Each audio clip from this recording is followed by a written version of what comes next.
Hi Tunbridge Elementary School, my name is Sophia, and today I'll be reading you a storybook called The Littlest Mummy. And I just have some questions for you guys to consider as I'm reading.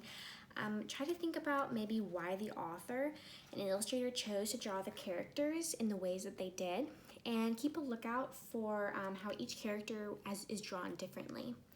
Alright, so let's get started. So, The Littlest Mummy. May was a mummy. She lived with her family in the spooky woods. There were many mummies in May's family, but May was the littlest one. It was almost Halloween and May was excited. This year she was finally old enough to join her family's dance team at the big Halloween bash. She couldn't wait. She just had to learn their special mummy dance routine. First, May's big brother Mike coached her on her moan. She took a deep breath and groaned, but it sounded like a whisper. "Louder, May," Mike shouted, but May was groaning as loud as she could.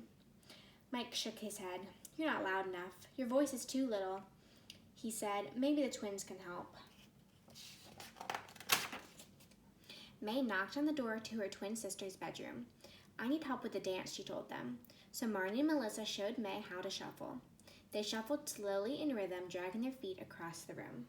But when May tried, her little feet tangled in her wraps. She fell in a heap on the rug.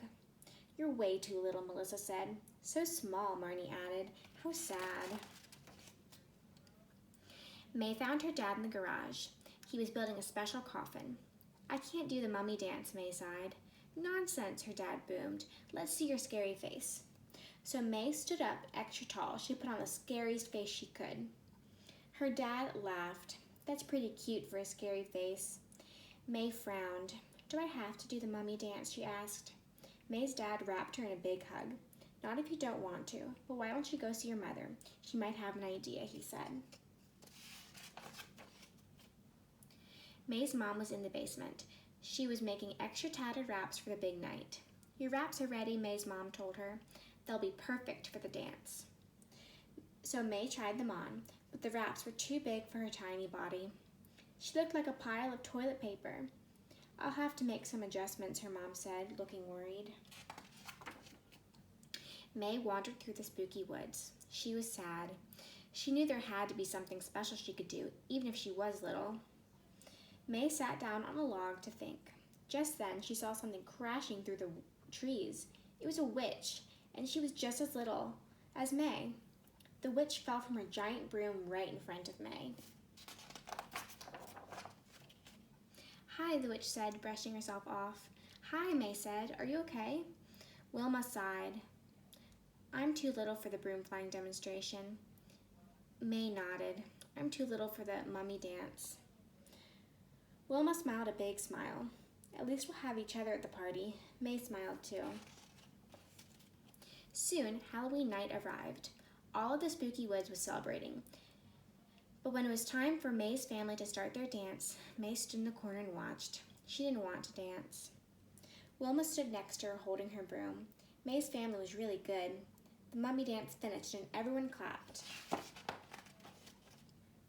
Then the crowd was quiet. Too quiet. Music started playing, but no one danced. Nobody knew what to do next. The mayor seemed nervous. May looked down at Wilma's broom. She had an idea.